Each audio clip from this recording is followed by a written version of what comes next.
So do you have a new garden space that you're planning out and you're needing design tips and maybe some structure design layout elements to add to your cottage garden? Or maybe you already have an existing garden, but you're thinking, I would like to add something more to it this season, and I'm looking for some creative ideas.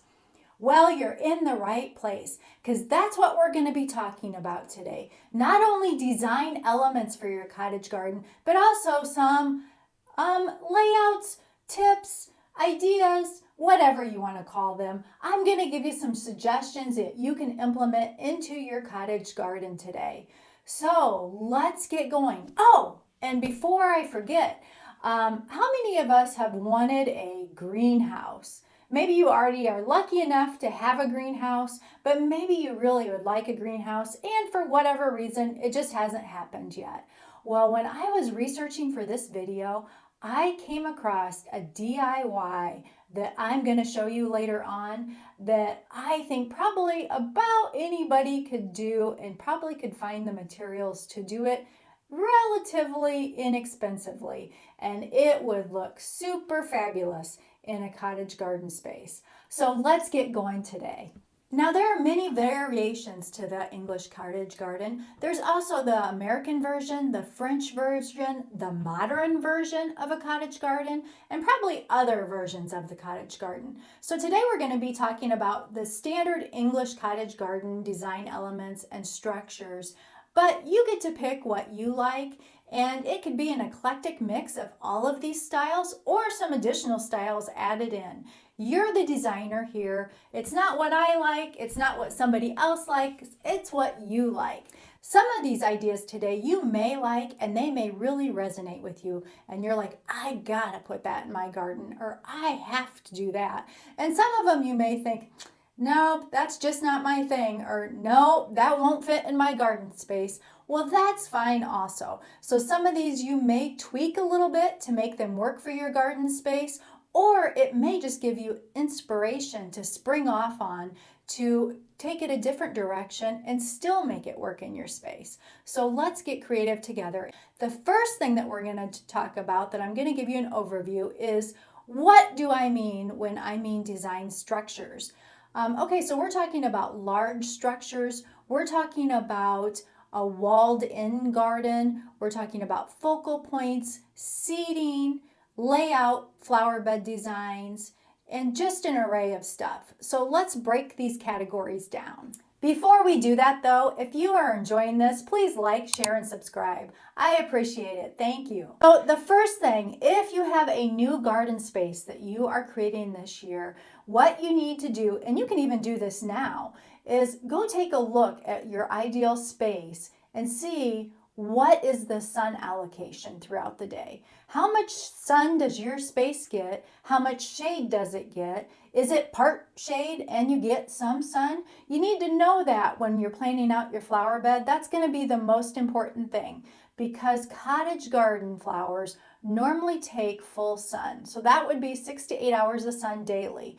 Now, I'm not saying that if you have more shade, you can't have a cottage garden, but then you're going to have to make some concessions. What you'll need to do in your shade areas is you can either plant shady type perennials, annuals that love that type of environment, or that may be an ideal space for seating or a focal point, or maybe even a design element in a structure that you want to put in that shady location. So don't discount the shady area. Just keep in mind that that's probably not where you're going to put the cottage garden flowers that need that full sun. We need to find a sunny spot for those.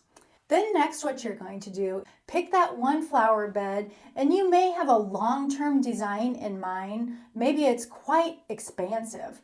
Well, I would highly recommend that you pick one area to start with this season and do that one area. And let me give you an example from my own garden. So my back garden is fenced in. It really was a yard. It was just a fenced in area with lots of grass. There was a large tree. There was a couple of shrubs, but you wouldn't call it a garden. I would call it more landscaping. So wanting to add a garden, I had to decide what I wanted to pick first to do. I couldn't do all of it in one season. It would have been way too overwhelming, and it also would have been a budget buster to do the whole entire yard. So what I decided was to pick what the priority is. So that's what I would suggest that you do. Pick your one priority this season. Is there one certain area in your garden or in your space that you want to turn into a garden? Start with that area, and I would complete that area if possible. In my situation, we took the back of the yard and turned that into the garden first. So that was a long row in between our house and our neighbor's house that we wanted privacy. So we decided to put in front of our 4-foot privacy fence a living hedge of arborvitaes to start growing and filling in there. And then in front of those arborvitaes, I planted 4 rose bushes the first year. We mulched that whole area in along the back of the fence and created that flower bed per se, and that's all we did the first season. It was completed though. If I had never added anything else on, it looked finished. So that's what I'm saying is that it's just when you walk out into your garden this year, you don't want it to be incomplete and think, oh, I've got more work to do every time you look at it.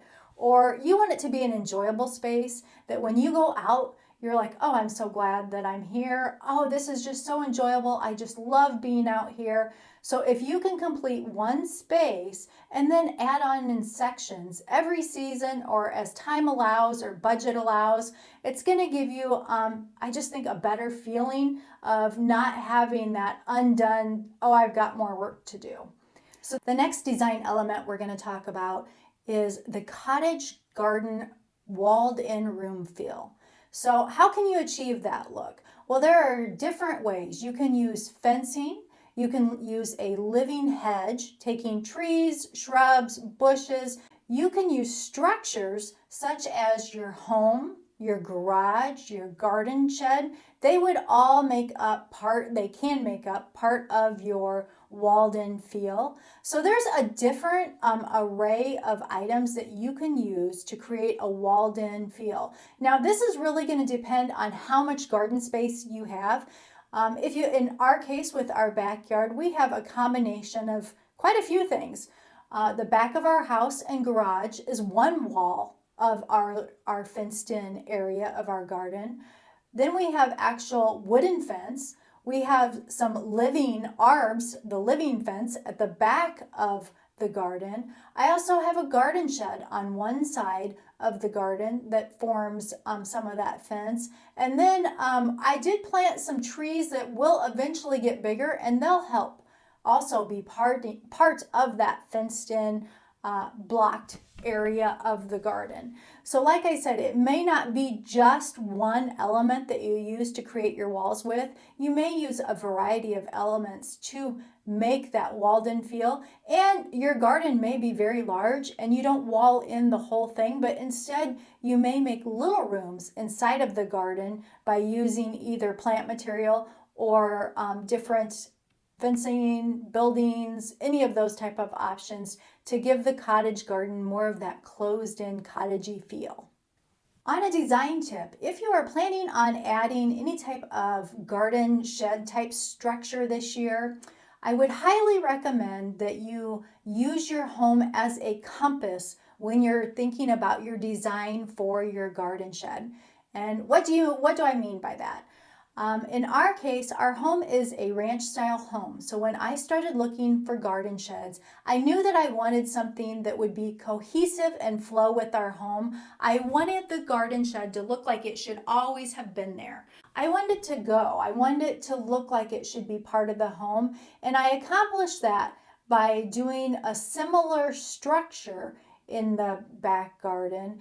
And then to give it more of that cottage garden feel, I added the paned windows, I added window boxes, and then I also added the arched pane door, the glass in the front doors. So that gives it the cottagey feel, but the structure is still more rectangular like a ranch style home. So it does look like it fits into our garden, and it is cohesive and flows. So you go from one building, our home, out into our back garden where the garden shed is, and they coordinate and look well together. So that would be my design tip. One of my design tips for you today is if you are thinking of adding some sort of structure to your garden, I would make sure that I would add something that would flow with your present home.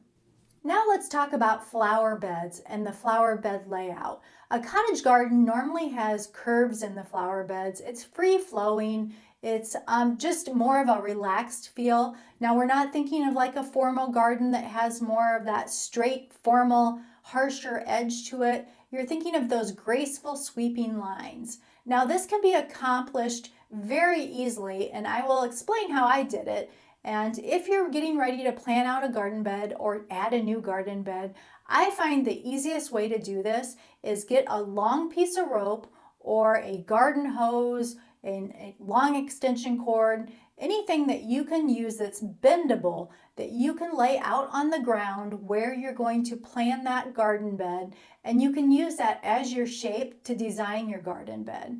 Now, like I mentioned, our back garden is fenced in, so it's a long rectangle with the fence. So I do have more of those straight lines with the fencing, but when I put the beds in on the front of the beds, as I pulled them out, I designed them with long sweeping curves in them. So we laid out rope, and I found this to be very helpful last year when I was having the new paving, the edgers put in all the garden beds in the back garden. I could lay the rope out, I could stand back and take a look at it. Did I like how it looked? If not, it's an easy fix. I could go back in, rearrange the roping to a different design of how I liked the bed. And then it's very easy to take your shovel and cut in right along that line where you've drawn out your bed with the rope and use that as your guideline. So I would recommend when you're designing your garden beds to go ahead and grab you, like I said, rope, garden hose, and extension cord, and use that. And it helped me because visually I needed to step back and see, do I like how this looks? Okay, now I'm going to talk about some of the different design elements that you can add to your garden bed. And I also have pictures I'll show you of these different elements just to give you some ideas.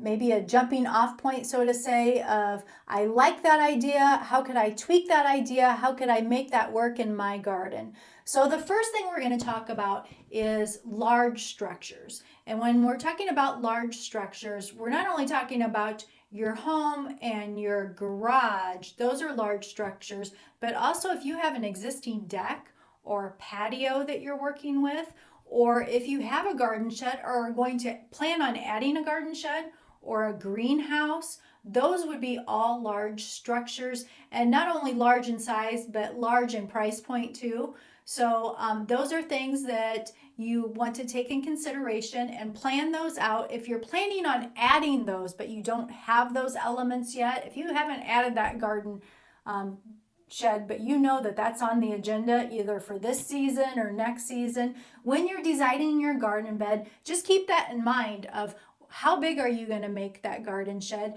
and have your space defined, because maybe that's going to be one of your walls to your walled in area that you're going to use.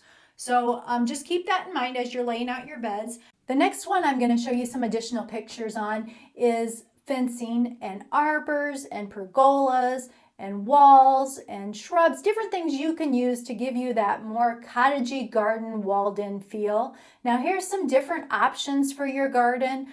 And then cottage gardens are known for paths. They have a lot of paths in them, paths to lead you down the flower garden, paths to lead you to seating or that beautiful focal point.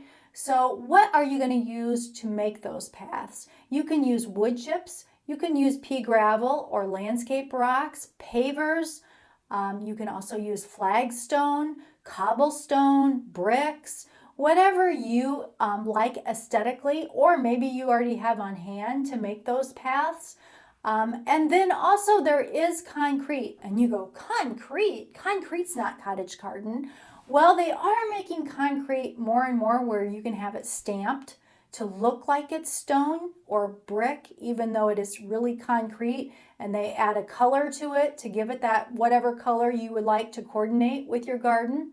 The other thing is, if you already have those existing in the space that you're using, maybe like mine, I already have a sidewalk in my back garden that has a nice curve in it, and I can soften that by putting plant material, have some plants that fall over the sides of it, or have just the grass. Maybe that's where I want the grass to grow and have that grass there. Whatever you like, whatever's aesthetically pleasing to you. I say work with what you have and make it work for your garden. And then a cottage garden, of course, needs seating. Now, this could be benches, it could be bistro sets, it could be a patio set, wicker chairs.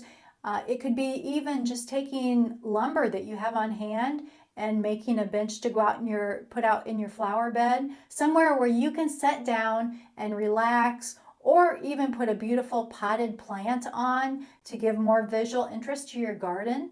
Keep your options open for seating, but seating can be pricey if you're buying it new, so that's something to budget for. Or thrifting is a great place to look for seating. Facebook marketplaces, flea markets, those type of places, or something that you find that you can repurpose for seating out in your garden. Your options are endless when it comes to seating, but you do need to add some sort of beautiful seating to your garden. Then next we have focal points. Now, what's a focal point? Think of your art pieces. So this could be statuary, this could be fountains, sundials, could be obelisks or trellises. It's going to be anything that gives your cottage garden just that extra little spark. It's going to give it that design element that when you're walking through those paths in your garden, it gives you something else to look at.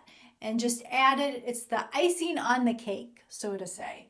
So be looking for those things. And again, a lot of the stuff I have out in the garden, a lot of my statuary has been thrift finds. So you do want to keep your eyes open when you're out thrifting or antiquing, because you may come across something that would look really nice out in your garden that you do want to add. One last focal point we're going to talk about is what I mentioned at the beginning of the video. So you want a greenhouse, but for whatever reason, you don't have a greenhouse. What do? Well, while I was researching, I came across this idea. Now, is this the neatest idea? And I think you wouldn't have to have a lot of skill to be able to DIY this. So they've taken an old end table and then some old wood windows and created a mini greenhouse. Now, would this not look wonderful out on, say, a patio in your cottage garden? But I just thought this would be a great accent to add out to your cottage garden. It wouldn't be real pricey if you thrifted all of those materials, and it looks like it would be fairly easy to put together and get creative with it. Today we looked at a lot of design inspiration. I hope that sparked the designer in you to get you thinking about what you want to add to your cottage garden this year, or what you're even going to create. Maybe it's a brand new era you're starting with. How exciting! If you're looking for more garden inspiration, you're going to want to check out these videos next.